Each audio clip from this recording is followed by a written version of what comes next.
आप सभी सुधी जनों को नमस्कार। मित्रों, हम लोग कवि, आयोजन धर्मी, स्तंभकार और अनुवादक अशोक वाजपेयी जी पर जन सुलभ पुस्तकालय की ओर से एकाग्र 2023 का आयोजन कर रहे हैं।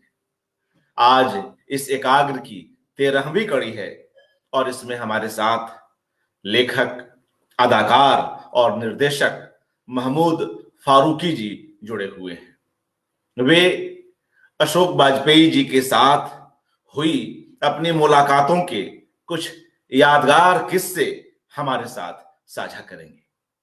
मगर उसके पूर्व बतौर पाठक, बतौर भावक वे अशोक जी के लिखे से किस तरह गुजरते रहे हैं इसकी चर्चा करेंगे और अपनी पूर्ववर्ती पीढ़ियों की भी बात करेंगे, अपने पिता की, अपने ताऊ जी की और उन दोनों की अशोक वाजपेयी जी के साथ दोस्ती की, लगाव की। और हम सभी जानते हैं कि महमूद फारूकी जी एक जाने माने दास्तान गो हैं। तो हमने उनसे अनुरोध किया था कि क्यों नहीं इस अवसर पर वे अपनी पसंद की कुछ एक रचनाओं का पाठ करें। तो आज हम उसका भी लुत्फ उठाएंगे। उस दास्तान गोई में अशोक वाजपेयी जी के गद्य की खुशबू से भी हम सभी दो चार होंगे। आज की यह कड़ी बेहद खास है और महमूद फारूकी जी के कहन में कहीं ना कहीं लोबान की वह खुशबू है जो जिससे हम सभी अभिभूत हो सकेंगे। तो आइए मित्रों, हम सीधे उनके पास चलते हैं, उन्हें स्क्रीन पर आमंत्रित करते हैं। जी बहुत महमूद जी, शुक्रिया। नमस्कार। नमस्कार। बहुत बहुत शुक्रिया अर्पण जी, बहुत शुक्रिया। आपने मुझे यहाँ दावत दी और बुलाया। मतलब मैं बिल्कुल इस काबिल नहीं हूँ। हालांकि अशोक जी का शख्सियत और उनकी ज़िंदगी इस कदर विराट है कि मैं जो है वो एक तरह जैसे सूरज को चिराग दिखाने वाली बात है मेरा उन पे कुछ कहना। लेकिन मैं इसे अपनी खुशकिस्मती समझता हूँ और पिछले कुछ एक खास तौर से पिछले 1-2 सालों में उनसे जो मुलाकातें हुई हैं वो मेरे लिए बहुत ही दिलचस्प और हमेशा बहुत रूह अफ़ज़ा रही हैं। बहुत ज़्यादा उनसे मिलना हमेशा एक ताज़गी अपने अंदर भरता है। न सिर्फ़ उनकी जो विद्वता है, न सिर्फ़ इसलिए कि उनकी जो क्रिएटिव प्रॉविस है, बल्कि जो उनकी शख्सियत है, वो भी आपको जिस कदर मोह लेती है, इस कदर सम्मोहित करने वाली है कि उनसे मिलना हमेशा एक बहुत पुरलुत्फ़ चीज़ रहे। तो अशोक जी को जानना, दरअसल अशोक जी को जानने से मिलने से पहले मैं बहुत सालों से, बहुत पहले से जानता था। क्योंकि जैसा लोगों ने कहा है कि अशोक जी, अब जैसे मार्क्स के बारे में कहा जाता है या फ्रॉइड के बारे में कहा जाता है कि आपने उनको पढ़ा ना भी हो, तो उनके बारे में कही हुई चीज़ें हमारे पॉपुलर करें सरायत कर गई हैं कि हम उनको ना जानते हुए भी ऐसे टेक्स्ट बन गए हैं जो हमारा निर्माण करते हैं।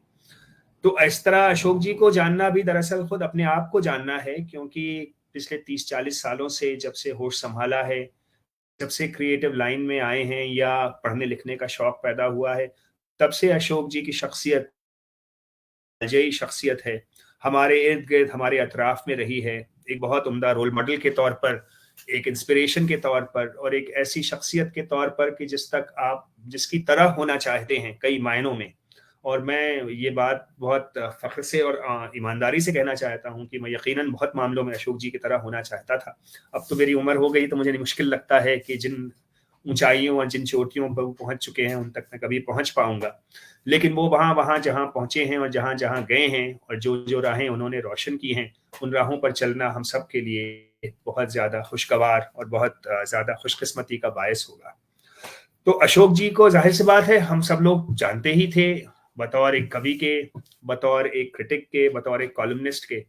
और ये बात मुझे बाद में पता चली, हालाँकि मुझे पता होनी चाहिए थी कि शम्सुर रहमान फारूकी साहब जो मेरे बड़े अब्बू थे और जिनका मेरी क्रिएटिव ज़िंदगी में बड़ा असर रहा है, क्योंकि मैं बुनियादी तौर पर साहित्य का आदमी नहीं हूँ, लेकिन फारूकी साहब की चीज़ें बचपन से पढ़ता रहा और फारूकी साहब जदीदियत के यानी आधुनिकता के बड़े हामी थे। और फारूकी साहब से अशोक जी की दोस्ती बहुत पुरानी है। दोनों प्रशासनिक सेवा में थे, दोनों उसके बावजूद इतना काम करते रहे अपनी क्रिएटिव जर्नी में, इतना दोनों ने लिखा, इतनी चीज़ें की, इतना ऑर्गेनाइजेशन किया, इतनी चीज़ें एडिट की। तो फारूकी साहब को बड़े अब्बू अशोक जी अच्छी तरह जानते थे।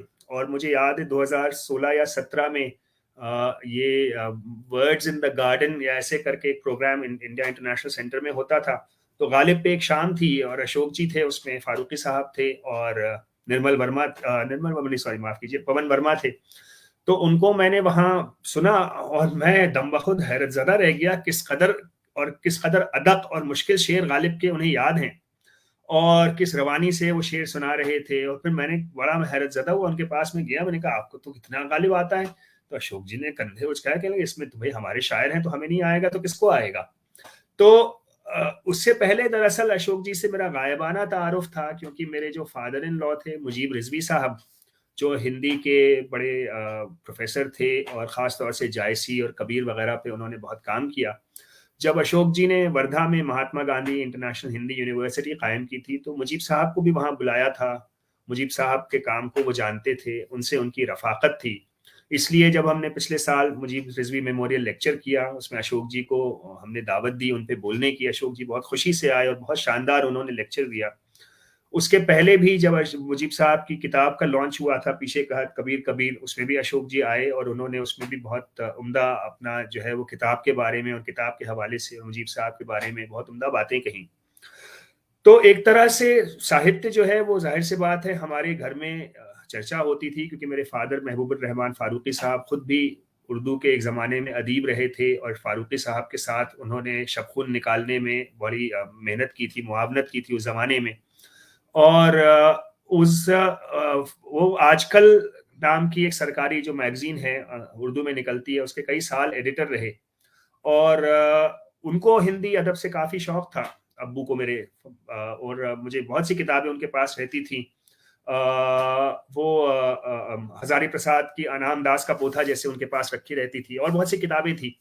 तो हिंदी साहित्य से मेरी भी बहुत दिलचस्पी थी, ख़ास तौर से जो निर्मल वर्मा जी से मैं बड़ा मुतासिर था और बहुत मैंने पढ़ा उनको।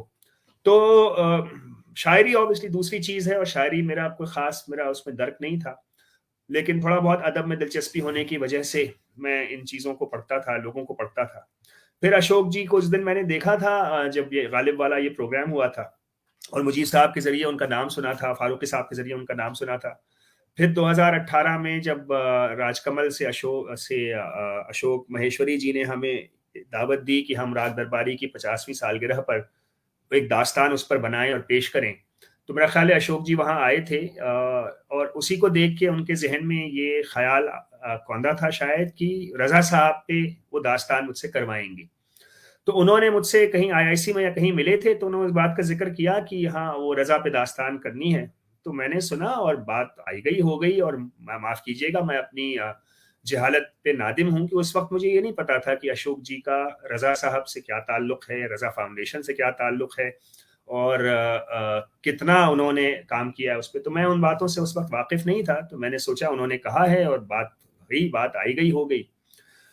फिर ये बात उन्होंने बीच में कहीं एक बार और दोहराई, पर मुझे ये नहीं यकीन था कि वो इस कदर उस पर कायम रहेंगे। लेकिन फिर पिछले साल 2021 में उनका फ़ोन आया और उन्होंने कहा भाई काम करना है रज़ा पे।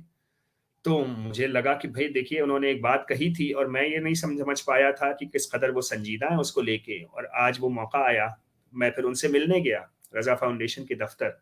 और दरअसल अशोक जी की शख्सियत के जो बहुत सारे पहलू हैं, उन मुलाकातों के ज़रिए खुलना शुरू हुए मुझसे। जब रज़ा फाउंडेशन में पहुंचा, मैंने देखा कि वो रज़ा फाउंडेशन में उन्होंने किस तरह से उसको ऑर्गेनाइज कर रखा है, कितने बरसों की मेहनत रज़ा साहब पे और रज़ा फाउंडेशन पे वो करते आ रहे हैं। मैं सिर्फ अभी उस पहलू की बात कर रहा हूँ।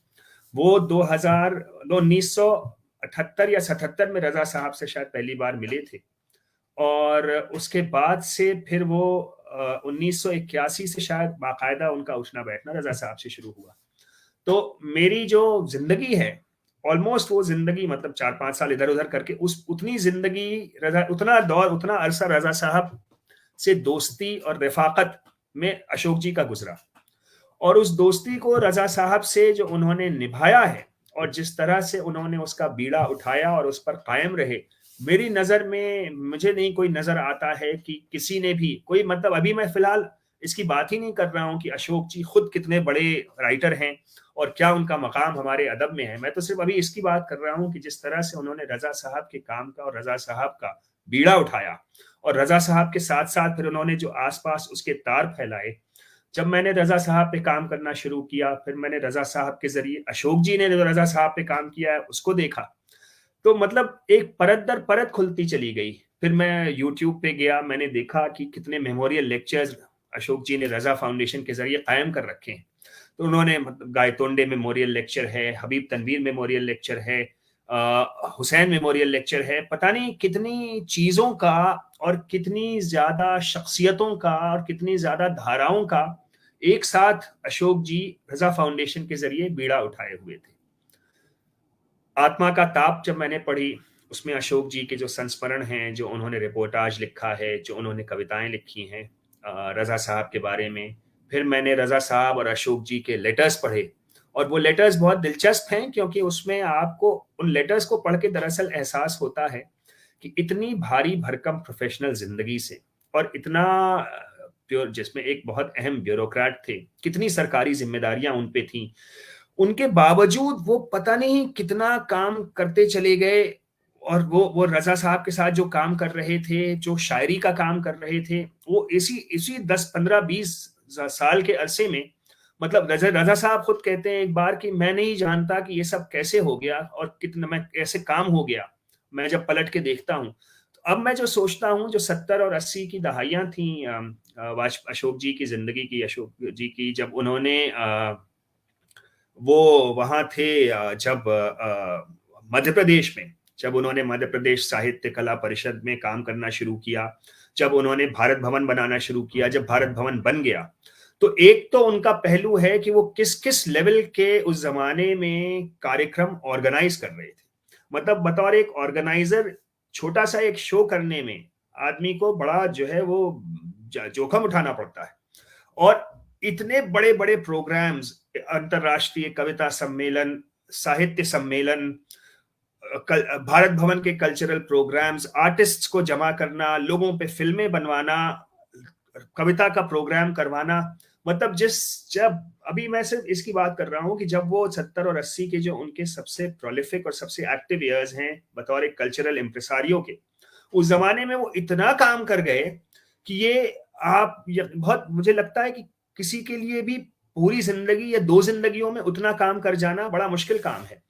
मिसाल के तौर पर अलकाजी साहब ने नेशनल स्कूल ऑफ ड्रामा चलाया, उन्होंने 15 साल चलाया, मेरा ख्याल है 62 से लेके 77 तक शायद, और उन्होंने जाहिर सी बात है बड़ी अरक्रेजी से काम किया, लेकिन वो 15 साल उन्होंने सिर्फ एक स्कूल चलाया। अगर आप इमेजिन करिए कि 15 सालों में उन्होंने एक नेशनल स्कूल ऑफ ड्रामा भी चलाया, उन्होंने कुछ म्यूजियम भी बनाए, उन्होंने आर्टिस्ट को भी जमा किया, उन्होंने कवियों को भी जमा किया, उन्होंने लोगों की चीजें भी छापी, उन्होंने राइटर्स को भी जमा किया, और उन्होंने अपनी बाकी प्रशासनिक जिम्मेदारियां भी निभाई। तो मुझे तो हैरत अंगेज है, मतलब बहुत ही नाकाबिले यकीन है जो वो काम कर गए।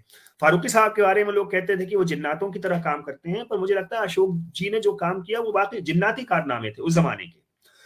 उसके साथ साथ वो उस जमाने में वाहगार्थ निकाल रहे थे, वो कविताएं लिख रहे थे, वो आलोचना लिख रहे थे, वो दूसरों की चीजें छपवा रहे थे, और वो बहसों में हिस्सा ले रहे थे, और जाहिर से बात है राजनीतिक गुटबंदी, गिरोहबाजी जो कुछ भी चल रही थी उनके खिलाफ, उसमें भी हिस्सा ले रहे थे।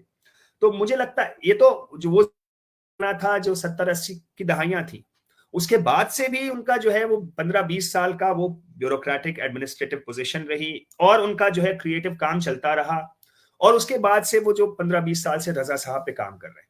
अच्छा, रजा फाउंडेशन में जो वो काम करते हैं, तो मुझे अशोक जी ने लिखा भी है, अभी मैं पढ़ूंगा भी आगे, कि वो कहते हैं खुद को कि मैं बड़ा बातूनी हूं, और अशोक जी से मिलने में, जब भी आप मिलते हैं उनसे, हमेशा, मतलब कि कोई भी माहौल हो, कोई भी सूरत हाल हो, आप मिलेंगे, आपको देख के वो मुस्कुरा देंगे, और ये इस कदर जिसको कहना चाहिए पुरकशिश सिफत होती है किसी इंसान की, उनका जो मुस्कुराना है, और वो आपके अंदर बड़ा एक आपको खुश कर देता है, कोई आपको देख के मुस्कुराए तो, और वो बड़ी विनिंग स्माइल है उनकी।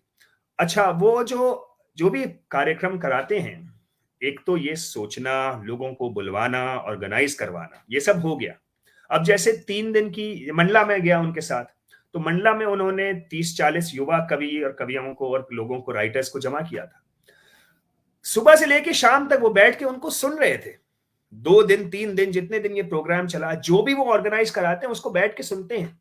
ये मेरे लिए, मतलब मैं कुछ भी नहीं हूं, मेरी कोई हस्ती नहीं उनके सामने, लेकिन ये देखना कि कोई शख्स इस कदर तन्मयता से दूसरों की बातें, जो उससे तजुर्बे में, जो उससे टैलेंट में, जो उससे इल्म में, हर चीज में किस कदर कमतर हैं, लेकिन उनकी बातों को इतनी संजीदगी से सुनना, ये एक तरह से मैं तो कहता हूं कि एक तरह ऑलमोस्ट इनह्यूमन है, मुझे लगता है ये। क्योंकि हम लोग में कितने लोग हैं बड़ा इम्पेशंस, बड़े बेसब्रे हो जाएंगे, लेकिन वो सुनते हैं और बैठे हैं और सुनते हैं और इंगेज करते हैं।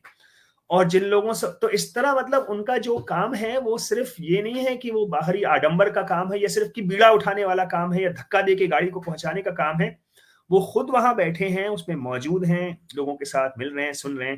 तो ये जो उनकी इंसानियत है, और ये जो उनकी, जिसको कहना चाहिए, मतलब मतलब ये बी बी जैसे वो कहता है, चेखोव के बारे में कहा जाता है, वो कहते हैं कि be decent, can't you know, be decent. और वो जो एक डिसेंसी जो वो दिखाते हैं, ये बड़े कमाल की बात है। अब ऑब्वियसली जाहिर सी बात है, उनको दिलचस्पी होगी चीजों में, विचारों में, लोगों में, तभी वो बैठ सकते हैं। सिर्फ जिम्मेदारी के एहसास से कोई ऐसे नहीं बैठ सकता। तो अच्छा, अब ये एक बात थी उनकी। और दूसरे, अशोक जी से चंद मुलाकातों का जो जिक्र किया मैंने, वो बात यह है कि मंटो ने एक बड़ा अच्छा खाका लिखा था अख्तर शीरानी पे, अख्तर शीरानी से चंद मुलाकातें। अब वो जाहिर सी बात है, मैं उस तरह से खाका नहीं उनका खींच सकता, ना ही खुदा का शुक्र है कि अशोक जी अख्तर शीरानी की तरह नहीं है। और अख्तर शीरानी के बारे में मंटो ने लिखा है कि जब उनको वो लिवर का सिरोसिस हो गया था और बहुत तकलीफ होती थी, तो वो तकिया रख लेते थे अपने जिगर पे। बहरहाल, तो अशोक जी से चंद मुलाकातों का जो मैंने जिक्र किया, उसमें एक मुलाकात हमारी बड़ी यादगार थी, जब हम जालंधर गए अभी पिछले दिनों। लवली प्रोफेशनल यूनिवर्सिटी ने हिंदी दिवस का आयोजन किया था, असगर वजाद साहब भी साथ में थे। तो अच्छी यूनिवर्सिटी है बहुत, उन्होंने पुरजोर, पुरजोश वहां पे लोग थे। और जब हम वहां दाखिल हुए उस हॉल में, तो इतना बड़ा हॉल था और वहां इतने तालिब इल्म और इतने तलबा बैठे हुए थे कि उनको देख के ही अशोक जी ने फिलफॉर जो भी वो बोलने वाले थे उसको पलटा, उसको बदला, और जो काम की बात थी वो 2 मिनट में कह के स्टेज से उतर गए। फिर हम लोग शाम को ट्रेन से वापस आ रहे थे, दारैन शाहिदी मेरे साथ थे, और हम लोग वापस लौट रहे थे। और ट्रेन में, तो ट्रेन पे सवार होने वाले थे। अच्छा, अब बात ये मैं कर रहा हूँ शाम के शगल की, कि जिसे रसरंजन कहते हैं, अशोक जी उसका जिक्र बहुत किया है। तो जोश मलिहाबादी तो ये करते थे कि वो अपने साथ हमेशा एक लेके चलते थे, जैसे हबीब साहब अपने साथ 2 छोटी छोटी क्वार्टर बोतलें लेके चलते थे। और जोश हमेशा ये कहते थे, कहीं भी होते थे अपना निकाल के रखते थे, और कहते थे soldier always carries his own gun. और हबीब साहब भी अपना ऐसे इंतजाम करके चलते थे। अच्छा, हम लोग गाड़ी में बैठने वाले थे, तो गाड़ी आने का टाइम था, तो दारैन और मैंने कहा कि हम जरा चाय पी के आते हैं। तो हम चाय पी के लौटे, और हम वाकई चाय पी के ही लौटे। तो अशोक जी को हमने जब प्लेटफॉर्म पे घुसे, तो अशोक जी हमें देख रहे थे बड़ी पुरुम्मीद नजरों से, और जब उन्होंने हमें देखा खाली हाथ लौटे हुए, तो एकदम से वो, मुझे लगता है कि उस वक्त उन्हें लगा कि ये कैसे बेकार के लोग हैं। उन्होंने बड़ा जब्त किया और ये कहा जरूर कि भाई, ये मान लेना चाहिए कि दोस्त लोग अगर ये कह रहे हैं कि वो चाय पीने जा रहे हैं, तो मुझे आज ये सबक मिला है कि ये मान लेना चाहिए कि वो चाय ही पीने जा रहे हैं। खैर, वो चूंकि मैं खुद भी इसी मैदान का आदमी हूँ, और दारैन भी इसी मैदान के आदमी हैं, इसलिए हमने फिर वहाँ कुछ इंतजाम किया, और इंतजाम हो गया। तो हमें मुझे खास तौर से बड़ी तस्कीन हुई कि ये शाम गारत नहीं जाएगी, और शाम जो है वो कारामद होगी। तो अशोक जी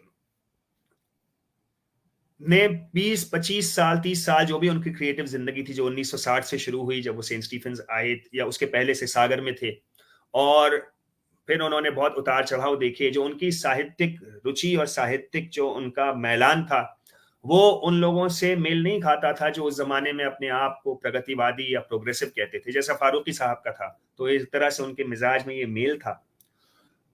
लेकिन पिछले 20-25, खासतौर से पिछले 8-9 सालों में जो हमारे मुल्क में हुआ है, उसके खिलाफ जो हमारे मुल्क में सबसे निर्भीक आवाजें रही हैं, उनमें से मेरा ख्याल है अशोक जी शायद सर्वप्रथम होंगे।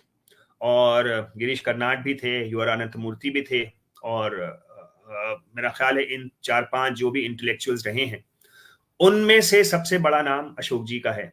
और अशोक जी बड़ी मुस्तकिल मिजाजी से और बगैर किसी लाग लपेट के और बगैर किसी हिचक के बरमला अपने अपने ख्यालात का, हमारी जो आज की रजीम है उससे जो उनके मतभेद हैं और उनसे जो भी उनका जो ख्याल है उनके बारे में उसका बरमला इजहार करते हैं, ना हिचकते हैं, ना संकोच करते हैं, और जो बात कहनी होती है वो कहते हैं।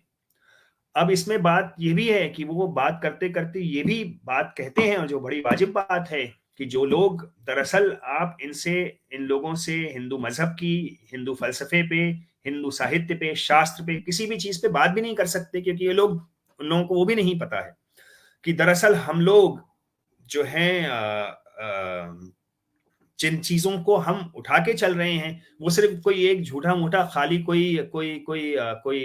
जिसे कहना चाहिए सेक्युलरिज्म का झंडा सिर्फ लेके नहीं चल रहे हैं। हम कुछ मूल्यों, कुछ आदर्शों, कुछ परंपराओं को लेके चल रहे हैं। वो परंपराएं जो हैं वो बहुत जमाने से, आप तुमको आना है, परंपराएं, आदाब करो जल्दी से, सबको आदाब करो ना, बोलो बोलो आदाब। अशोक जी बैठे हैं वहां पे, ठीक है, आदाब करो। आदाब, ठीक है, अब जाओ। हाँ, स्वागत स्वागत स्वागत, आदाब। तो उन उन परंपराओं, वो परंपराएं जो हैं, वो जिन परंपराओं को वो लेके चलना चाह रहे हैं, वो परंपराएं दरअसल कई हजार साल पुरानी हैं। वो साहित्यिक परंपराएं हैं, वो वैचारिक परंपराएं हैं, वो फलसफे की परंपराएं हैं, वो दुनिया को सोचने समझने के एक तरीके की परंपराएं हैं। ये सिर्फ कोई एक ये नहीं, ये सिर्फ किसी संप्रदाय के लिए कोई आपके मन में स्नेह या उनको बचाने के लिए, इस तरह की ये बात नहीं है। तो दरअसल ये जो उनकी निर्भीकता है और जो उनकी जो कंसर्न है वो बहुत बहुत अहम है, और उस कंसर्न को सिर्फ हम सेक्युलरिज्म में या किसी के विरोध के ढांचे में, दायरे में नहीं ढकेल सकते। अब लेकिन वो मुकाम आया है जिसमें जिन लोगों को हमने जिंदगी भर अपोज किया या जिनको दिया, उनके साथ मिलकर खड़े हुए हैं अशोक जी, और उनके साथ मिलकर वो मुकाबला कर रहे हैं और डटे हुए हैं। अच्छा, वो मुकाबला जो कर रहे हैं, उस मुकाबले में वो कोई मायूसियत का या फिर हताशा का या फिर कोई बहुत ज्यादा संजीदगी का आवरण लेके नहीं चल रहे हैं। जिस तरह से वो चल रहे हैं, खुशमिजाजी के साथ, खिलंडेपन के साथ, हंसते हुए, मुस्कुराते हुए, दरअसल वही सबसे ज्यादा उम्दा और सबसे ज्यादा कारगर तरीका है अपने विरोधियों से लड़ने का और उनसे मुकाबला करने का और अपनी बात को समाज में रखने का। तो अशोक जी से रजा दास्तान रजा पे काम करते वक्त उठने बैठने का मुझे बड़ा सौभाग्य मिला, एक दो सफर करने का उनके साथ सौभाग्य मिला, और जिसको कहना चाहिए कि अशोक जी वाहिद आदमी मुझे दिखे हैं जो सफर में भी वैसे ही रहते हैं जैसे हजर में रहते हैं। यानी जहाँ जहाँ मौजूद हैं वो भी वहां भी वैसे ही हैं और सफर में भी वैसे ही हैं, और ये इस तरह से जिंदगी को और खुद को गुजारते चले जाना, निकालते चले जाना, ये बड़ी बात है। अब जाहिर सी बात है, इतना जो काम उन्होंने किया है, मतलब मैं एक ऐसी शख्सियत हैं जिन्होंने जितने मुहाजों पे काम किया है, कोई एक महाज जो होता वो काफी होता उनको अमर करने के लिए। सिर्फ वो शायरी अपनी करते तो वो शायरी के जरिए अमर हो जाते, सिर्फ वो अपना आलोचना करते तो उसके जरिए वो उनकी मुकाम तय था, सिर्फ वो जो उन्होंने निबंध लिखे, स्तंभ लिखे, वही काफी था उनके लिए। ये मैं सिर्फ साहित्य रचना की बात कर रहा हूँ। जो उन्होंने रिसाले निकाले, जो उन्होंने पर्चे निकाले, जो उन्होंने जितने चीजें निकाली, जो मतलब जो बतौर एक एडिटर या बतौर एक क्रिटिक के, वो इतनी ज्यादा चीजें थी कि वही काफी उनके लिए, उनको उनको उनको हमेशा के लिए रखने के लिए। सिर्फ भारत भवन बनाया उन्होंने, वही काफी है उनको हमेशा के लिए, हमें ताबिंदा रखने के लिए, हमेशा के लिए उनको दायमियत देने के लिए। रजा फाउंडेशन के साथ जो उन्होंने काम किया वो काफी है उनको दायमियत देने के लिए। उन्होंने जो पॉलिटिकल स्टैंड लिया वही काफी है उनको हमेशा के लिए, हमें हमारे जहनों में हमेशा के लिए जिंदा रखने के लिए। तो इतने मुहाजों पे उन्होंने काम किया है। अच्छा, मुझे जी ये एक और चीज लगती है, मुझे लगता है कि वो, मेरा ख्याल है, वाहिद एक ऐसी शख्सियत हैं लिटरेरी या क्रिएटिव इंडस्ट्रीज में हमारी, जैसे ऑब्वियसली वो हिंदी के सारे राइटर्स को और हिंदी हिंदी हिंदी लिटरेचर तो जाहिर सी बात है उनका मैदान है, वो सबको जानते हैं। उर्दू के अदबी कल्चर से वो बेइंतहा वाकिफ हैं, इन अख्तरुल ईमान हो, फारूकी साहब हो, कोई भी हो, मतलब उनकी जो वाकफियत है। तो अभी सिर्फ मैं लिटरेचर की बात कर रहा हूँ। जितना जिक्र मैंने उनसे इंटरनेशनल पोएट्स का सुना है, चाहे पोलिश पोएट्स हों, रशियन पोएट्स हों, फ्रेंच पोएट्स हों, कोलंबियन पोएट्स हों, लैटिन अमेरिकन पोएट्स हों, उतना मैंने बहुत कम लोगों से सुना है, इतना ज्यादा वाकफियत इंटरनेशनल अदब से रखने वाले की। ये मैं अभी सिर्फ अदब की बात कर रहा हूँ। जितना वो पेंटर्स को जानते हैं और जितने करीब से जानते हैं, जितना उन्होंने आर्ट की दुनिया को देखा है, बरता है, समझा है, उतना बहुत कम लोगों ने देखा समझा है। उन्होंने सिर्फ यही नहीं किया, उन्होंने फिर उसके साथ साथ फिल्म मेकर से उनका जो उठना बैठना रहा है। सतह से उठता आदमी, उन्होंने मुक्तिबोध पे फिल्म बनवाई, उन्होंने शमशेर पे फिल्म बनवाई दिलीप चित्रे से, उन्होंने सिर्फ साहित्य अकेडमी पे थे तो राइटर्स पे फिल्में बनवाई, उन्होंने अपने वीडियो इंटरव्यूज रिकॉर्ड करवाए, उन्होंने लोगों की संग्रह छपवाए।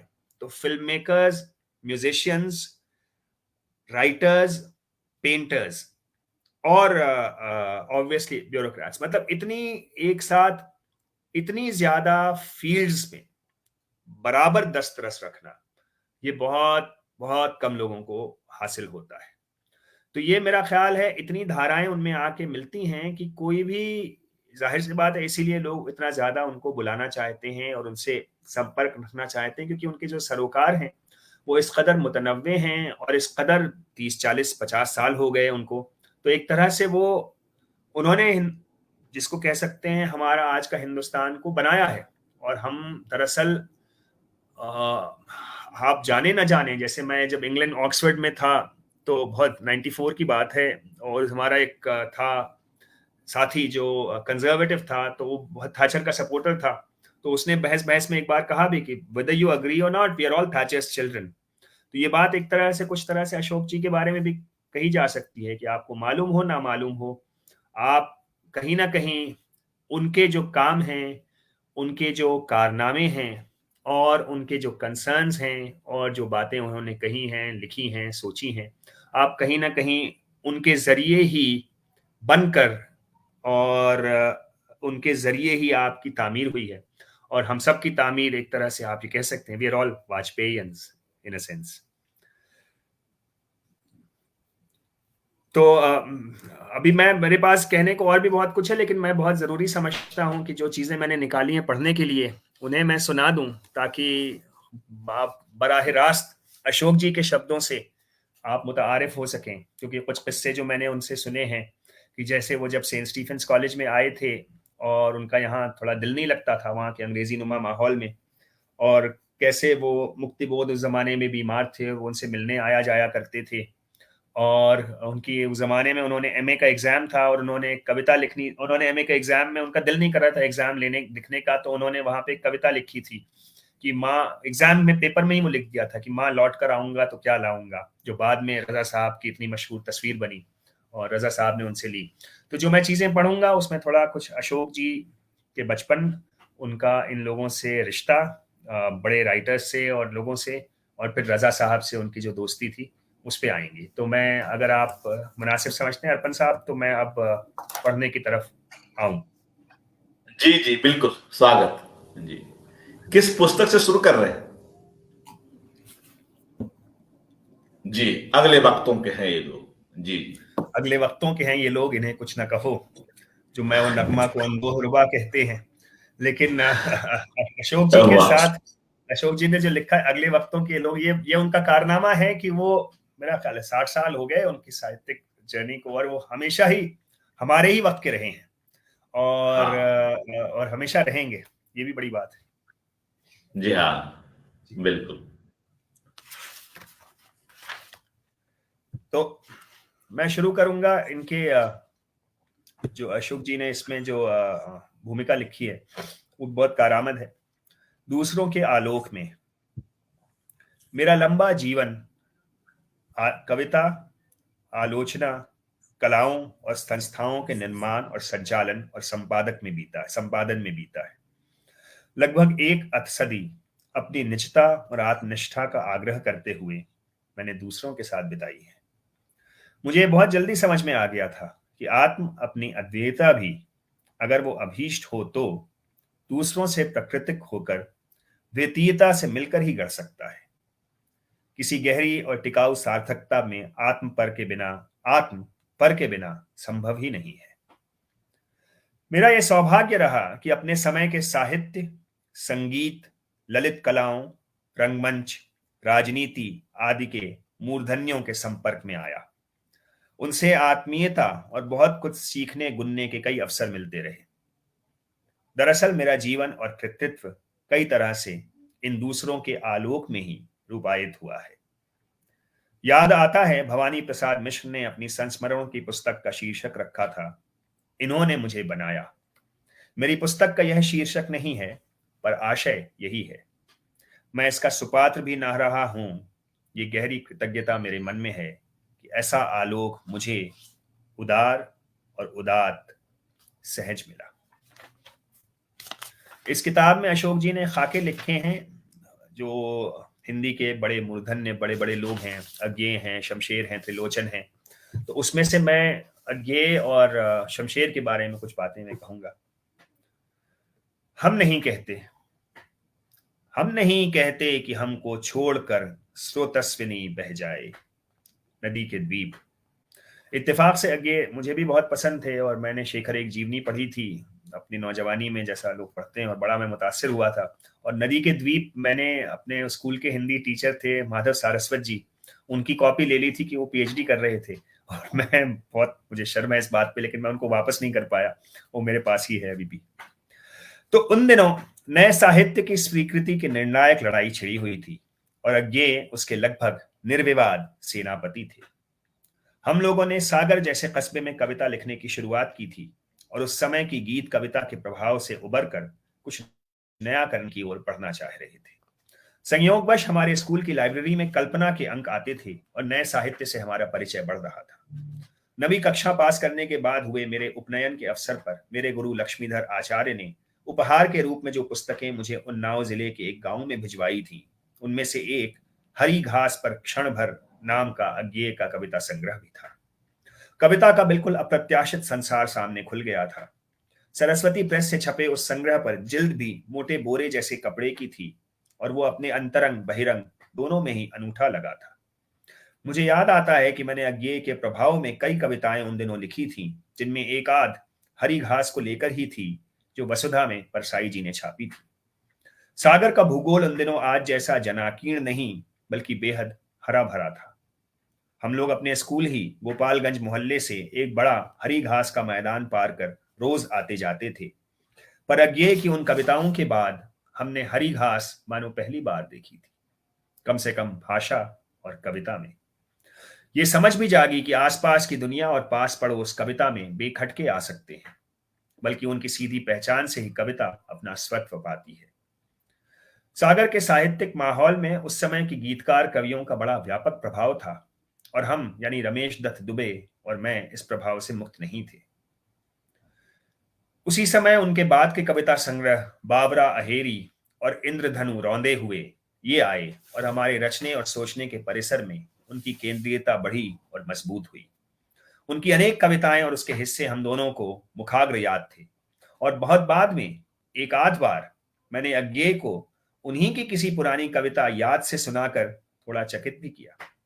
मुझे एक बार का अपना ये दावा भी याद है, जो मैंने उनकी विमुखता के दिनों में अपने उन लेखक मित्रों की किसी मंडली में किया था जो उनके निकट थे, कि मुझे अज्ञेय की कविताएं खुद उनसे ज्यादा याद हैं। हम लोग मध्यवर्गीय परिवार से थे और बिजली रेडियो जैसे आधुनिक साधन हाल ही में हमारे यहाँ आए थे। हमें अपने निपट कस्बाई माहौल में कुछ अर्थ, कुछ परिष्कार की तलाश थी। अज्ञेय की कविता में एक तरह की गरिमा थी जो हमारे लिए द्वार खोलती थी। उनकी पंक्तियों में तद्भव और तत्सम का मेल, अचानक किसी तत्सम शब्दों का तद्भवों के बीच जड़ सा जाना बहुत आकर्षित करता था। उन दिनों प्रमुख लेखकों से चिट्ठी पत्री करने का जोश पैदा हुआ। मैंने अज्ञेय को उनकी किन्हीं कविताओं पर अपनी प्रकृतियां व्यक्त करते हुए पत्र लिखा, जिसका उन्होंने तत्परता से उत्तर दिया। उनकी लिपि, कागज, संबोधन, हर चीज में उन दिनों एक मोहक सलीका नजर आता था। उनको लेकर चलने वाले विवादों से भी हम लोग वाकिफ हो चले थे। जिन लेखकों से इस बीच संपर्क बढ़ रहा था, उनमें से प्रायः सभी मुक्तिबोध, परसाई और श्रीकांत वर्मा अज्ञेय से असहमत और कुछ मामलों में उनके कटु आलोचक थे। साहित्य अकादमी के एक प्रकाशन में समकालीन हिंदी साहित्य पर निबंध में स्वयं अपना प्रशंसा परक उल्लेख करने और कई महत्वपूर्ण लेखकों का नामोल्लेख न करने के कारण उन दिनों अज्ञेय पर चौतरफा प्रहार शुरू हो गए थे और उसमें परसाई की वसुधा अग्रणी थी। इस सब के बावजूद मुझे अज्ञेय में लेखक का एक ऐसा उत्कर्ष प्रतीक दिखाई देता था कि उन्हें तजना तो दूर, उनके निकट आने की इच्छा बलवती ही होती गई। उनसे पत्राचार बना रहा, पर उन दिनों उसके महत्व से अनभिज्ञ रहने के कारण उसे सुरक्षित नहीं रखा जा सका। अशोक जी ने मुझे बताया था कि उसी जमाने में एक बार शायद अज्ञेय ने कहीं ये कहा था या लिखा था कि मैं अब कविता नहीं करूंगा। तो हालांकि अशोक जी स्टूडेंट थे, बहुत नौजवान थे, फिर भी उन्होंने अज्ञेय को खत लिखा कि नहीं, आप ऐसा क्यों सोच रहे हैं और आपको अपने फैसले पर पुनर्विचार करना चाहिए। और उन्होंने बताया कि अज्ञेय जी ने उनका जवाब भी लिखा था उस खत का। पहली बार उन्हें शायद 1958 में 17 जनपथ नई दिल्ली में श्रीकांत वर्मा के दफ्तर में अचानक देखा था। उन दिनों जितेंद्र कुमार और मैं आकाशवाणी में परिसंवाद की एक विद्यालयीन स्पर्धा में मध्य क्षेत्र से जीतकर अंतिम चरण में भाग लेने पहले पहल दिल्ली आए थे और श्रीकांत जी के पास बैठे हुए थे। तभी अज्ञेय नामवर सिंह को खोजते हुए वहां आए। वे स्कूटर में होने के बावजूद हमें अपनी कल्पना के धीरोदात्त नायक की तरह ही लगे। वे अधिक कुछ नहीं बोले। मुझसे पूछा कि मैं कब कैसे आया। नामवर जी का ठिकाना जानने की बात की। कुछ देर चुप बैठे रहे। उनके अकस्मात आने से थोड़े विपर्यस्त से हो गए श्रीकांत जी के चाय के निमंत्रण को उन्होंने तुरंत अस्वीकार किया और सर्वेश्वर दयाल सक्सेना को पीछे की सीट पर बैठाकर, जो उनके साथ आए थे, जाते बने। उनके जाने के बाद कुछ देर चुप्पी रही और कुछ तनाव सा भी लगा। यह भी जाहिर हुआ कि उन्हें लेकर तटस्थ या अन्य मनस्क रहना मुमकिन नहीं था। वे जो करते थे उसका तो अर्थ था ही, जो नहीं करते और चुप रहते थे उसका भी अर्थ लगाया जाता था। उन दिनों हम कुछ लेखक मित्र सागर से नई साहित्य की एक पुस्तक पत्रिका संवेद निकाल रहे थे। हमारे आग्रह पर अज्ञेय ने एक नई कहानी नारंगियां भेजी थी, जो उसके दूसरे और अंतिम अंक में प्रकाशित हुई। उस अंक में मुक्तिबोध, शमशेर, निर्मल वर्मा आदि की रचनाएं भी थी। इसमें अशोक जी जिक्र करते हैं फिर कि किस तरह से उन्होंने यूनिवर्सिटी में, हालांकि उनके जो टीचर थे हिंदी के प्राध्यापक नंदुलारे वाजपेयी, वो अज्ञेय के काफी मुखालिफ थे, पर किस तरह उन्होंने छात्र संघ का इस्तेमाल करके अज्ञेय जी को बुलवाया। अज्ञेय वहां आए और उन्होंने अपनी कविताएं पढ़ी। अज्ञेय की कविताएं उन्होंने उस जमाने में रिकॉर्ड भी की थी। उनकी संयमित आवाज, स्पष्ट उच्चारण और पाठ के अचूक संतुलन का हम सभी पर प्रभाव पड़ा था। यह भी एक तरह से पहली बार जाना कि कवि की अपनी आवाज में कविताएं सुनने पर उनका अर्थ कितने अप्रत्याशित स्तरों पर खुल जाता है। किसी तरह का दिखाऊपन या भड़कीली मुद्राएं नहीं थी, पर एक तरह की मर्मस्पर्शी, शांत, लगभग अविवक्षित सी नाटकीयता जरूर थी। जब वे हमारी रचनाएं सुन रही थी तो मुझे उनका अपने हाथों की अंगुलियों से खेलना याद है, जिन पर घने बाल थे। जिन जिस जिस जहां पे वो रह रहे थे, हाथों और सड़कों के दोनों तरफ ऊंचे ऊंचे वृक्ष थे, जिनसे मौसम में हल्की गंध और लंबे डंठल वाले फूल झरते थे। अज्ञेय से हमने पहली बार जाना कि वे आकाश नीम के फूल थे। अज्ञेय का फूलों, पक्षियों, वृक्षों का ज्ञान विशद था। 1960 में बीए करने के बाद एमए की पढ़ाई के लिए मैंने इलाहाबाद के बजाय दिल्ली चुना। हालांकि पिताजी चाहते थे कि मैं इलाहाबाद जाऊं, कि वहां दाखिला भी हो गया था। तब तक यह स्पष्ट हो चला था कि हिंदी का केंद्र इलाहाबाद से खिसक चला है। दिल्ली में अज्ञेय थे और श्रीकांत वर्मा द्वारा संपादित पत्रिका कृति के माध्यम से जो नई साहित्य संवेदना उभर रही थी, उसमें शिरकत करने के लिए मैं बेहद उत्साहित था।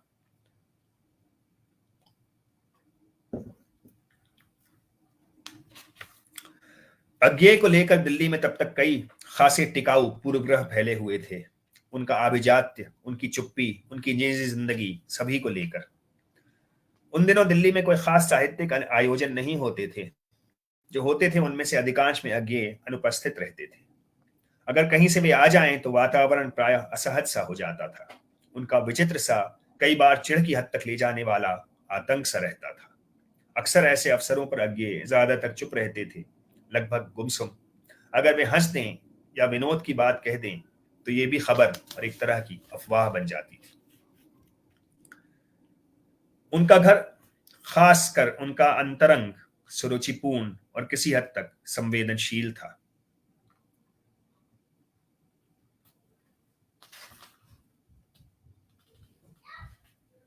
अज्ञेय को बीसियों काम और हुनर आते थे। एक बार वे बैठे एक नए तरह का कुर्ता डिजाइन कर रहे थे। मैंने उन्हें कोई औजार लेकर चमड़े के किसी चकत्ते पर कुछ उकेरते देखा था। उनका निजी पुस्तकालय व्यवस्थित था। वे नियमतापूर्वक काम करते थे। उनके लिखने पढ़ने की मेज पर चीजें करीने से रखी होती थी। उनकी अपार और अथक सक्रियता अचरज में डालती थी और अनुकरणीय भी लगती थी। कई तरह के सुंदर कागज, स्टेशनरी की दूसरी चीजें मैंने जिंदगी में पहली बार उनके यहाँ देखी थी। इसको ये पैसेज पढ़ के उनके उन्हें और उनके रहने सहने के सुघड़ ढंग को देखकर लगता था कि लेखकी में भी आत्मसम्मान और सुरुचि के साथ रहना संभव है। एक आध बार उनसे एम्बेसी होटल में भी मुलाकात हुई। उन्हें वो जगह प्रिय थी। कई बार वो लेखकों आदि से वहां मिला करते थे।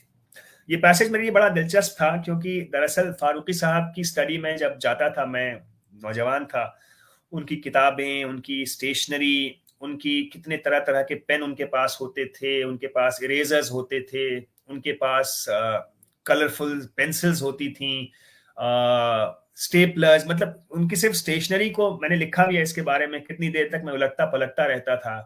फूलों के बारे में, संगीत के बारे में, कला के बारे में उनकी जो जानकारी थी मेरे लिए वो बड़ी हैरत अंगेज थी। तो ये पढ़ के मुझे कुछ कुछ अपने उसमें याद आई, अपनी खुद की जिंदगी की चीजें।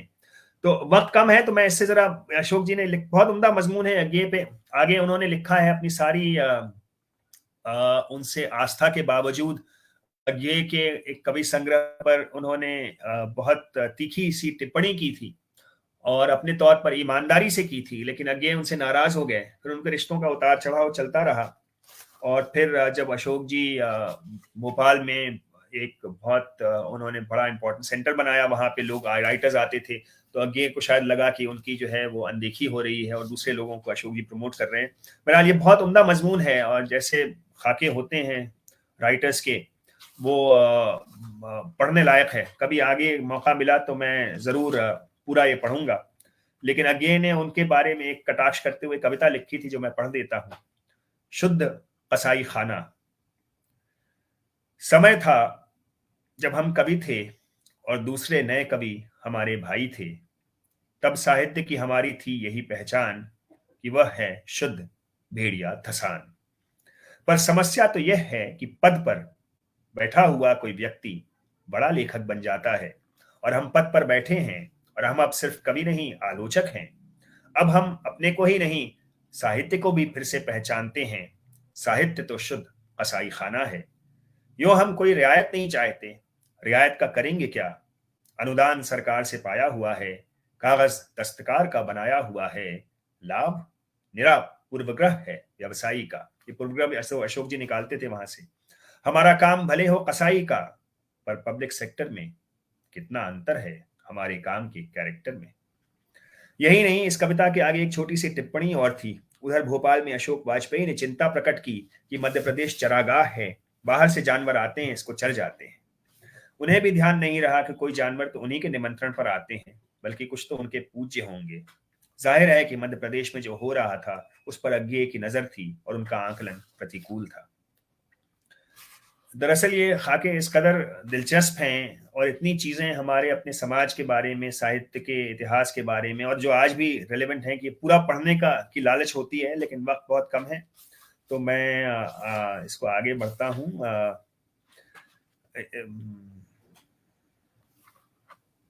इलाजी के बारे में लिख रहे हैं, जो उनकी कंपेनियन थी, सब पार्टनर थी अज्ञेय जी की।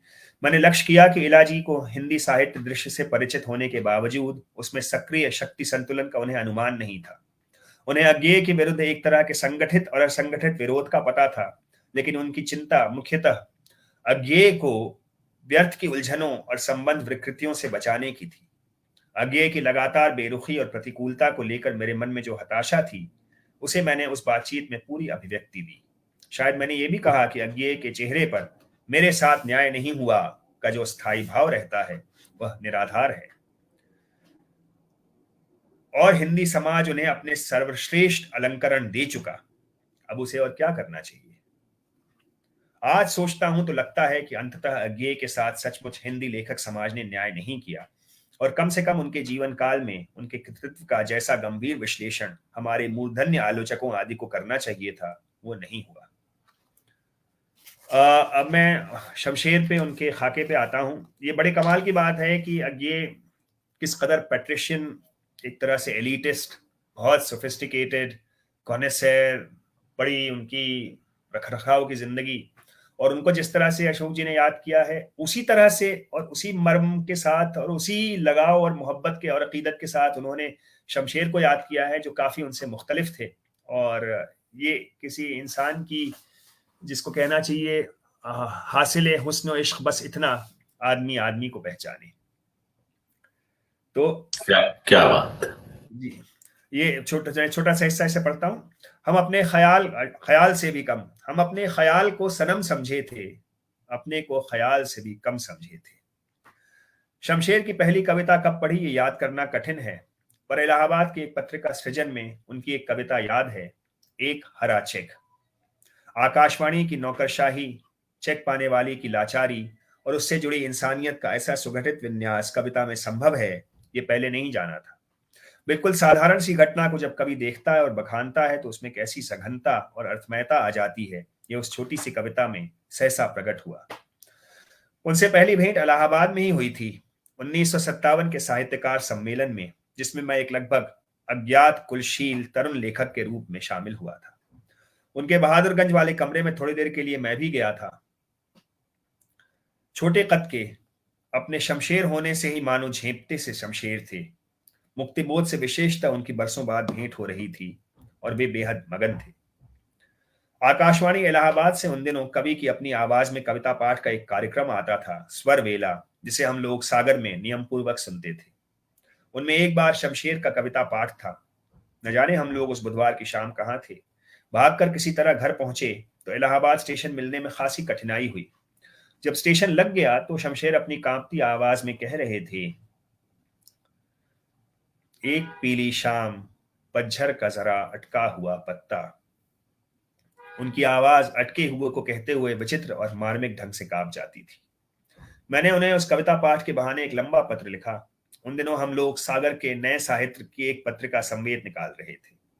पहले अंक के लिए शमशेर ने जो कविता भेजी वो बाद में अत्यंत प्रसिद्ध हुई कविता है, एक आदमी दो पहाड़ों को कोहनियों से ठेलता।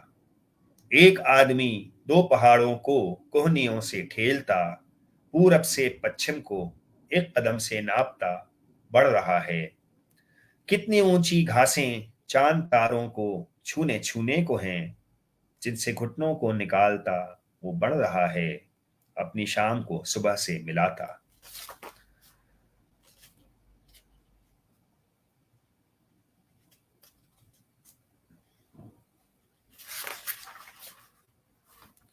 मुक्तिबोध और शमशेर गहरे सखा थे।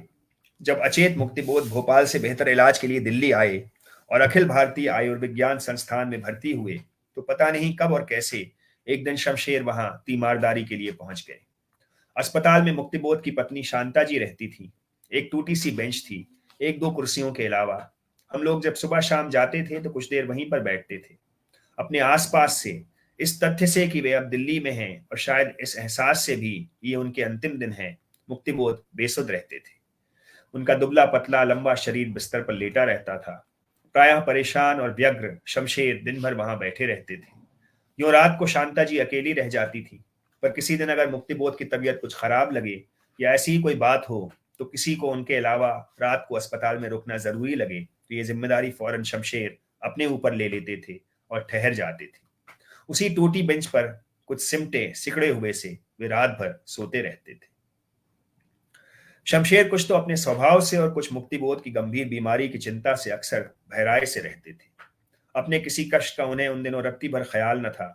आने वालों से उनका व्यवहार ऐसा रहता था कि मानो वे शमशेर के घर आए। एक बार अज्ञेय के आने पर वे इस बात पर जिद किए हुए थे कि उन्हें छोड़ने नीचे तक जाएंगे, और अज्ञेय ने लगभग छिड़क कर उन्हें नीचे आने से रोका था।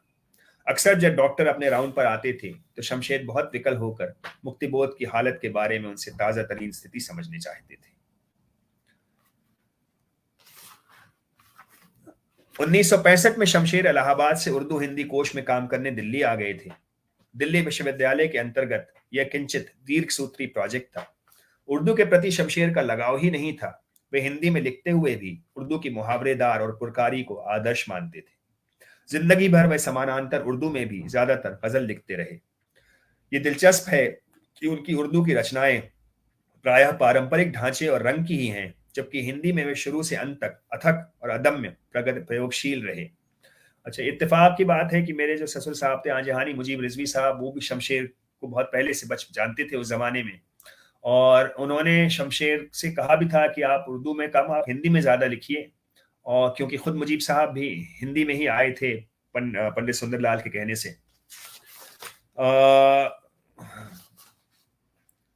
एक वाकये का जिक्र करते हैं, जब उन्होंने एक शिविर आयोजित किया था सरगुजा में, अंबिकापुर में, जहां इत्तेफाक से हम लोग गए पिछले साल, अनुषा और मैं।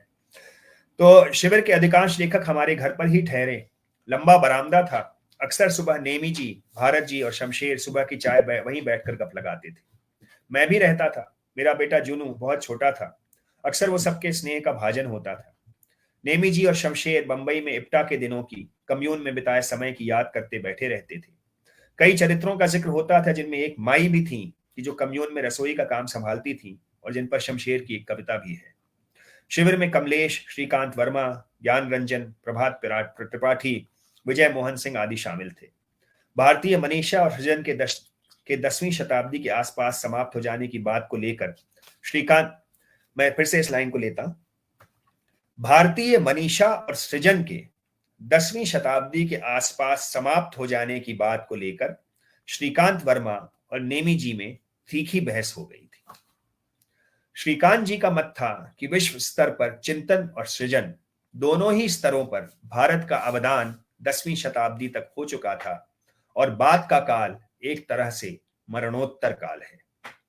नेमी जी का मानना था कि यह धारणा निहायत औपनिवेशिक जहनियत से निकली है, और समूचा भक्तिकाल, उस दौरान उपजी भारत की प्रायः सभी आधुनिक भारतीय भाषाएं और संगीत, नृत्य और रंगमंच के कला रूप इतने समृद्ध और कालजयी हैं कि इस काल को मरणोत्तर कहना या पहले की तुलना में कमतर मानना विवेक सम्मत नहीं है। शमशेर ने अपनी बात में विषयांतर कहते हुए फारसी उर्दू की विरासत को अनदेखा करने के खतरे की तरफ ध्यान दिलाया।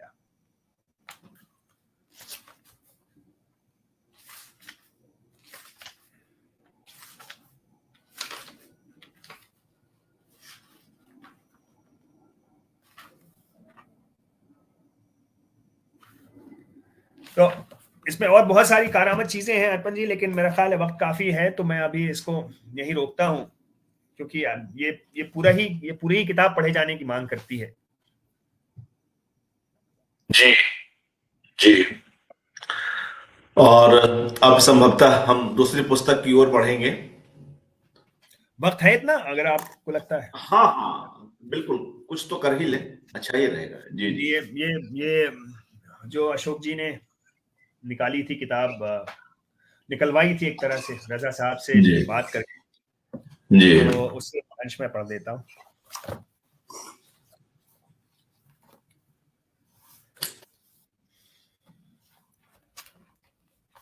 रजा के इर्द गिर्द, आत्मा का ताप पुस्तक से पढ़ रहे हैं।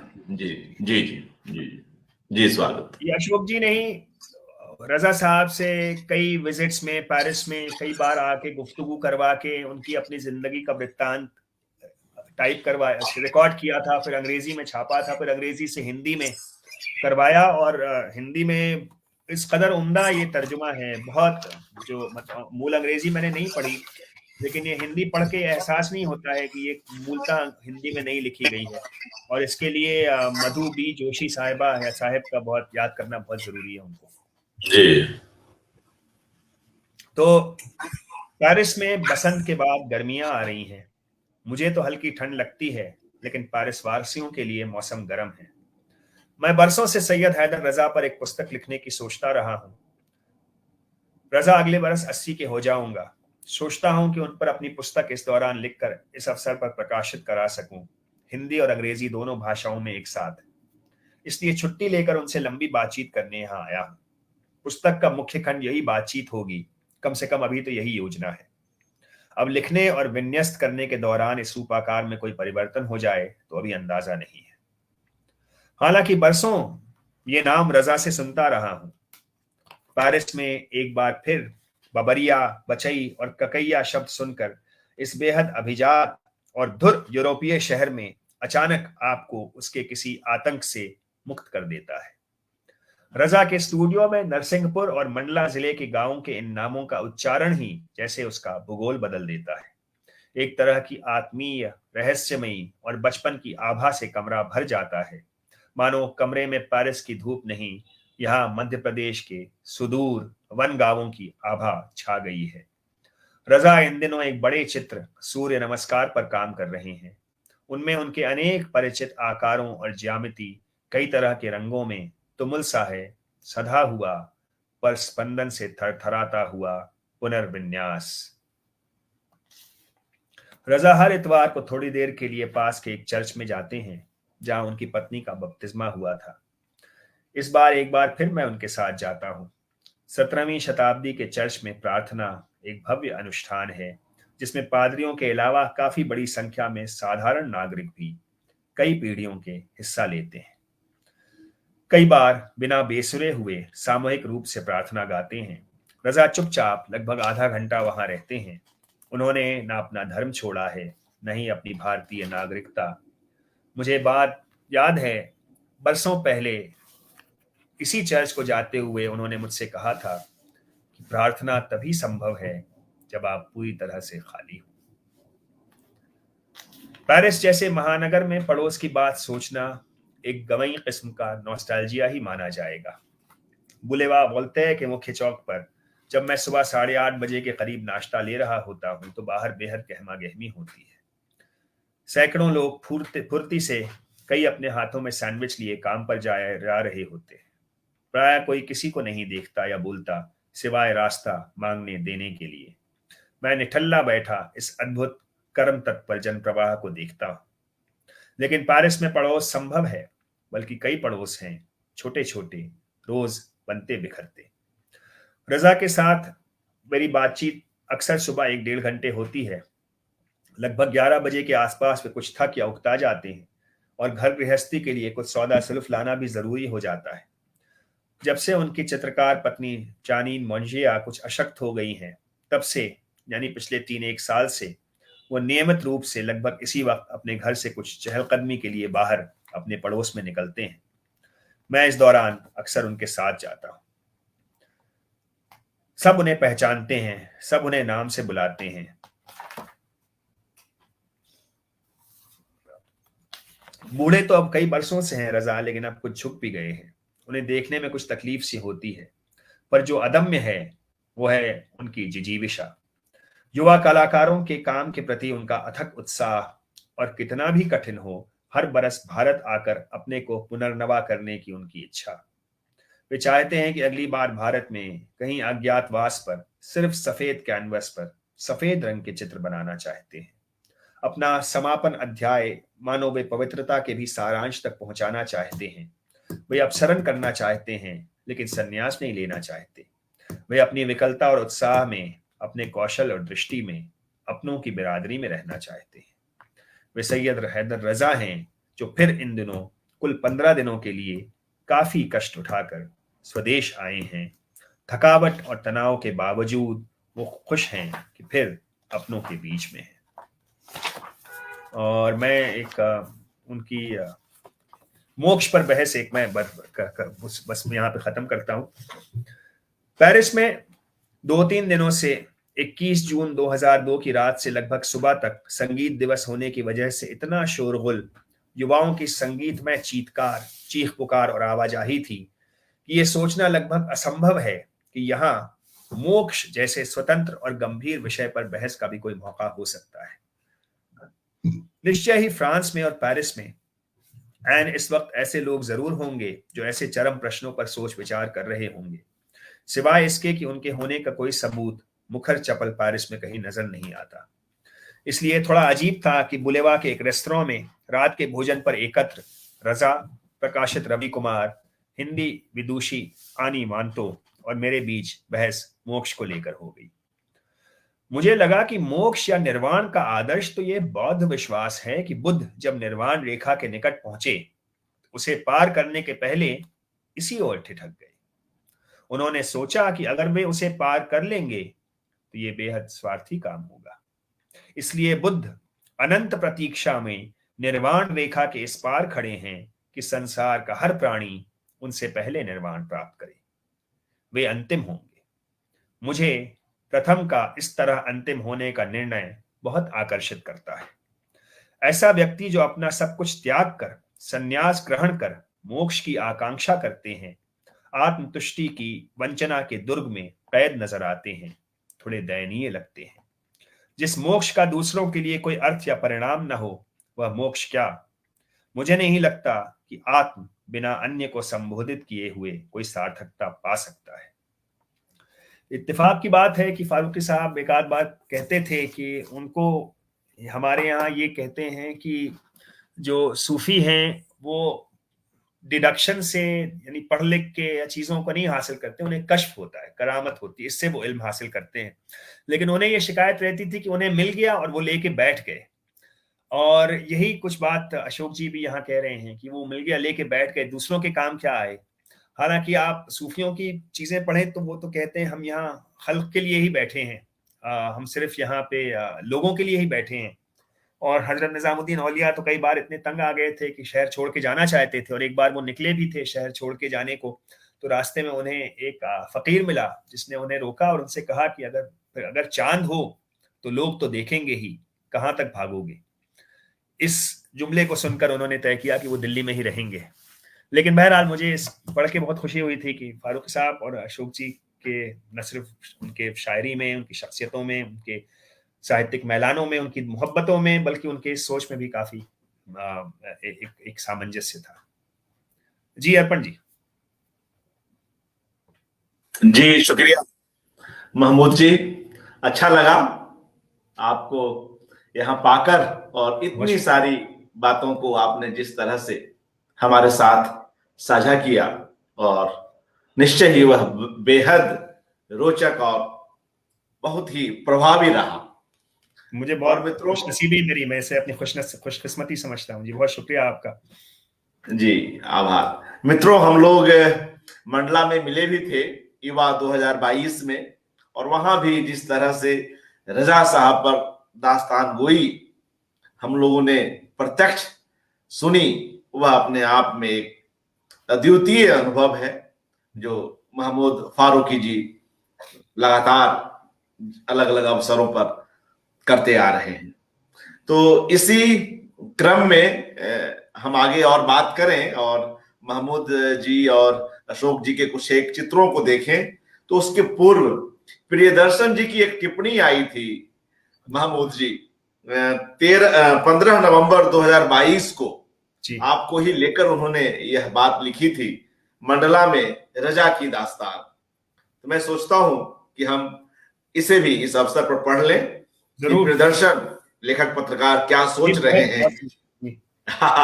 जी जी, और बाद में यह जो उनकी पोस्ट है वह सत्य हिंदी में प्रकाशित भी हुई।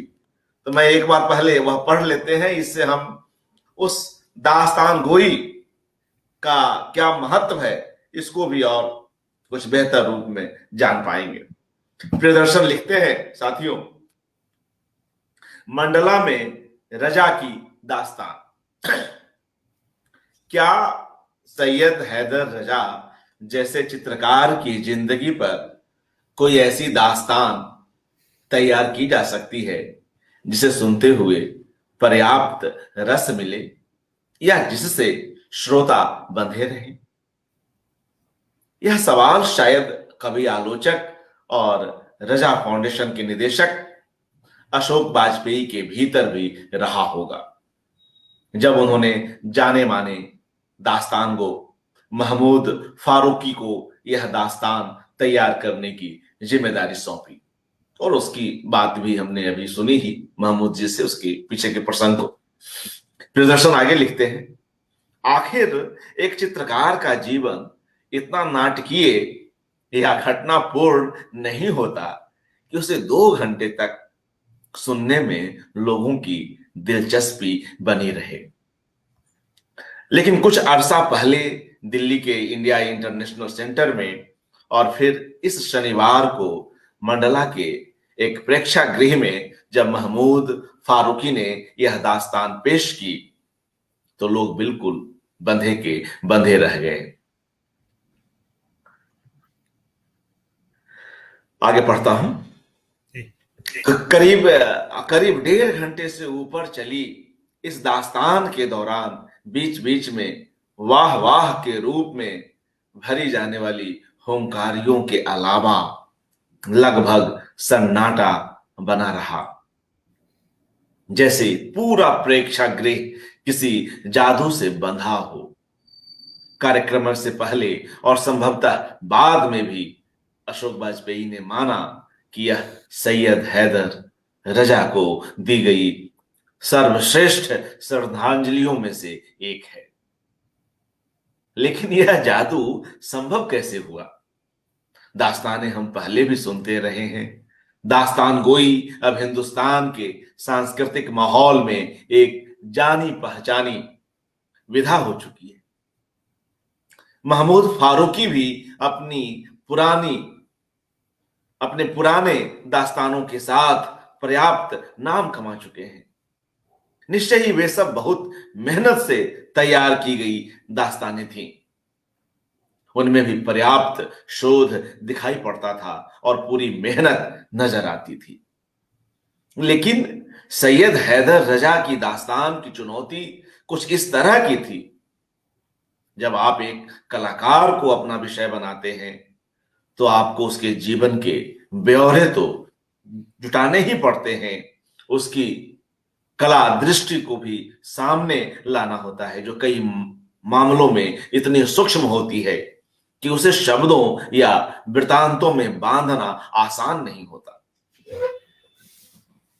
लेकिन इस चुनौती को महमूद फारूकी अगर ठीक से निभा पाए तो संभवतः इसलिए कि उनके भीतर कला की वह समझ है जो अमूमन खुद को कला का जानकार मानने वाले कई लोगों में भी नहीं होती। यह दास्तान शुरू से ही सैयद हैदर रजा की इस बात से होती है, यह दास्तान शुरू ही सैयद हैदर रजा की इस बात से होती है कि कला समझने के लिए नहीं, महसूस करने के लिए होती है। जो हमने सुना, महमूद जी इसको कहते हैं। इसके बाद इस बहुत सीधी सरल लगती बात को महमूद अचानक एक आध्यात्मिक, एक रूहानी आयाम दे डालते हैं, कई उदाहरणों के जरिए याद दिलाते हुए कि महसूस करने के असली मायने क्या होते हैं। आगे पढ़ता हूं, मैं इससे पूरा ही पढ़ लेता हूं क्योंकि बहुत रोचक और बहुत अच्छे से उस रूह में प्रवेश करते हुए प्रदर्शन ने लिखा है। जी बहुत अच्छी जी। जिन लोगों ने महमूद फारूकी की दास्तानें देख रखी हैं, सुन रखी हैं, वे आसानी से याद कर पाएंगे कि महमूद अलग अलग भाषाओं और किताबों से अपनी बात को मजबूती देने वाले उद्धरण जुटाने का एक शिल्प विकसित कर चुके हैं।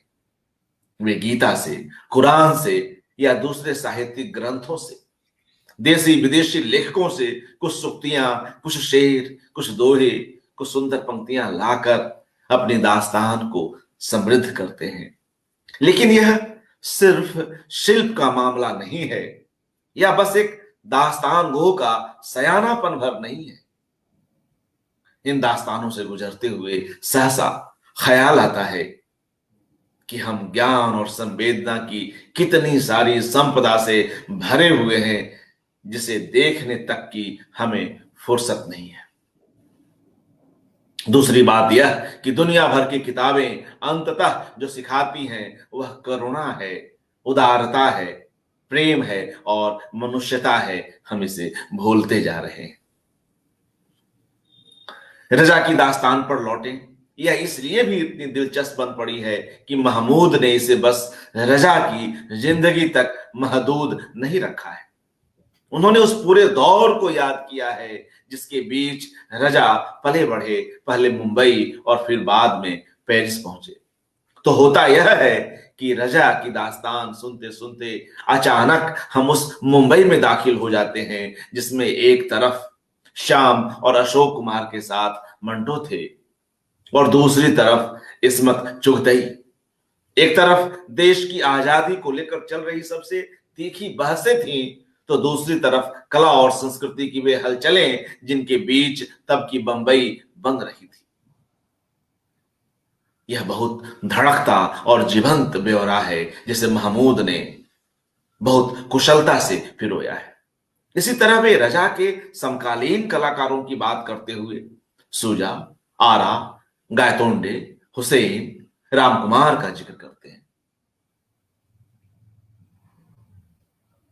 तत्कालीन कला प्रवृत्तियों की बात करते हैं और बताते हैं कि किस किस बेचैनी और संघर्ष के बीच इन सारे कलाकारों ने प्रोग्रेसिव आर्ट ग्रुप की बुनियाद रखी थी और एक दूसरे के काम को परखा, पहचाना था। इसी तरह महमूद सैयद हैदर रजा के साथ पेरिस में दाखिल होते हैं और पेरिस अपने रंग व बू के साथ दास्तान में उतर आती है।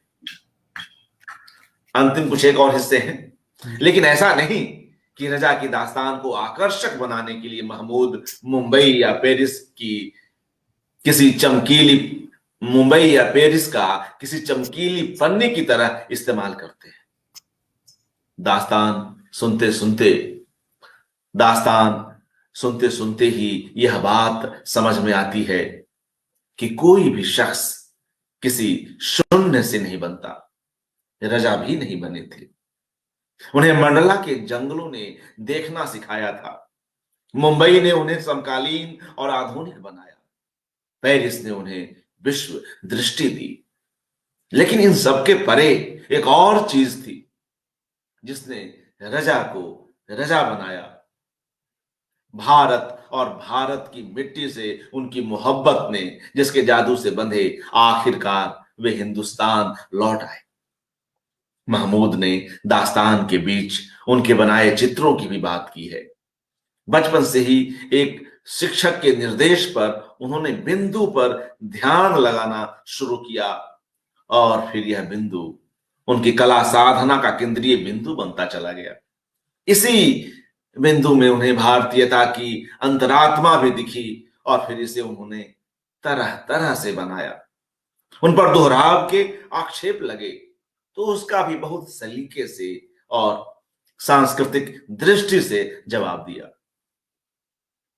अंतिम दो पैरा मंडला के जिस छोटे से प्रेक्षागृह में महमूद यह दास्तान सुना रहे थे, उसकी पृष्ठभूमि में रजा का एक विराट बिंदु बना हुआ था। उस बिंदु के बीच बैठे महमूद जैसे बीच बीच में रजा हुए जा रहे थे।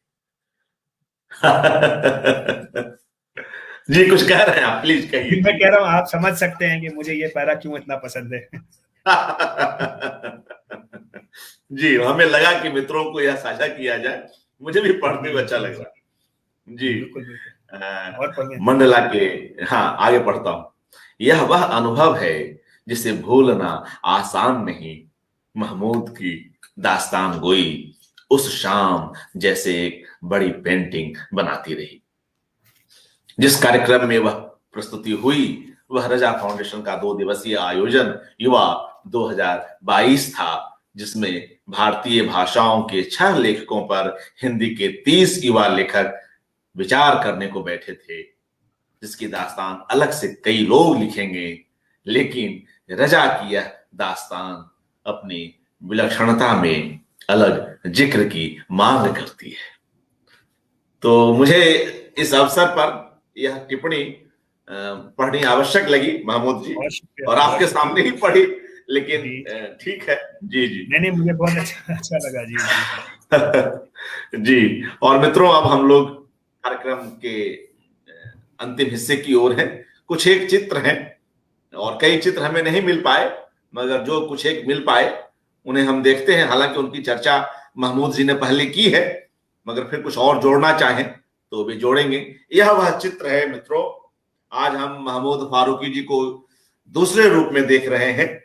नॉर्मल ढंग से उन्हें सुने, लेकिन जब वे दास्तान गोई करते हैं तो पूरा एक परिवेश भी बनता है और बहुत ही सलीके से पूरी तैयारी के साथ वे एक दूसरे महमूद फारूकी बन जाते हैं।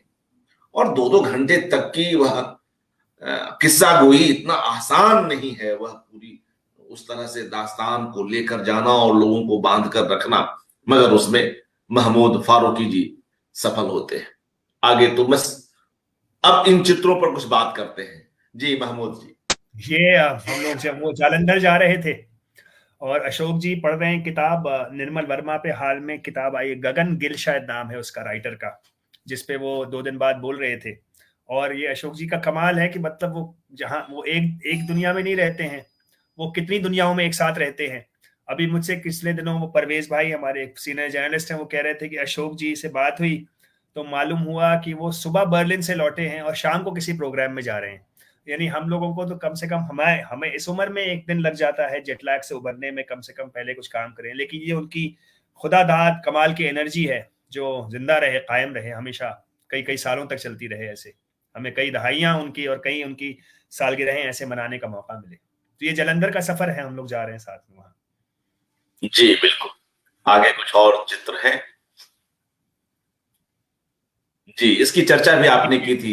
ये लवली प्रोफेशनल यूनिवर्सिटी में है, दारैन शाहिदी हैं, असगर वजाहत साहब हैं, अशोक जी हैं, और या जी उनके वाइस चांसलर के कमरे में एक तस्वीर ली गई थी। जी जी। मुकेश जी हैं जिन्होंने हमें वहां बुलाया था, वाह। Senior journalist. जी जी जी जी। उन्होंने भी कई सारी बातें अशोक जी से की हैं। जी जी। हाँ, बहुत। और इस चित्र को भी देखते हैं। ये जालंधर स्टेशन के बाहर है, हमारे जब हम पहुंचे थे तब की है, हम उतरे हैं वाह। वहां पे। जी जी। जी फगवाड़ा है शायद ये, हाँ। जी। तो एक कुछ एक चित्र थे मित्रों, बस एक छोटी सी कोशिश कि हम इस वक्तव्य को कुछ अलग अलग रूपों में यहाँ पर रख सके, कुछ क्रिटिकल, कुछ संस्मरणात्मक और कुछ फीचर के से तत्व भी यहाँ शामिल हो सके। आप सभी मित्रों का जो इस कार्यक्रम को देख रहे हैं, जो लोग जुड़े रहे, उन सभी का हार्दिक आभार, जिनकी टिप्पणियां हमें लगातार मिलती रही। बालकीर्ति जी, सुंदरम, शांडिल्य जी, लव कुमार जी, डॉक्टर सुरेश, प्रत्यक्षा जी और तमाम दूसरे मित्रगण जिनकी प्रतिक्रियाएं मिली, और जो साथीगण अभी देख रहे हैं। यहाँ हम प्रतिक्रिया देने वाले मित्रों को का ही नाम ले पाते हैं इस फॉर्मेट में। आप सभी लोगों का हार्दिक आभार और महमूद फारूकी जी का शुक्रिया कि उन्होंने समय निकाला और इतनी सुंदर सार्थक शाम आज संभव हो पाई। बहुत बहुत आभार। और मित्रों, अशोक वाजपेयी जी पर यह एकाग्र जारी है। जी कि एक शेर से बात खत्म करता हूँ कि हाँ, वही मीर स्वागत का शेर है कि पैदा, मीर के बारे में है और मैं अशोक जी के बारे में बदल के बोलता हूँ कि पैदा कहाँ है ऐसे परागंदा तबा लोग, पैदा कहाँ है ऐसे परागंदा तबा लोग, अफसोस तुमको अशोक से सोहबत नहीं रही। क्या बात है। शुक्रिया शुक्रिया। और मित्रों, अशोक वाजपेयी जी पर यह एकाग्र जारी है। कल एक नई कड़ी में मिलते हैं। शुभ रात्रि। बहुत शुक्रिया। Thank you.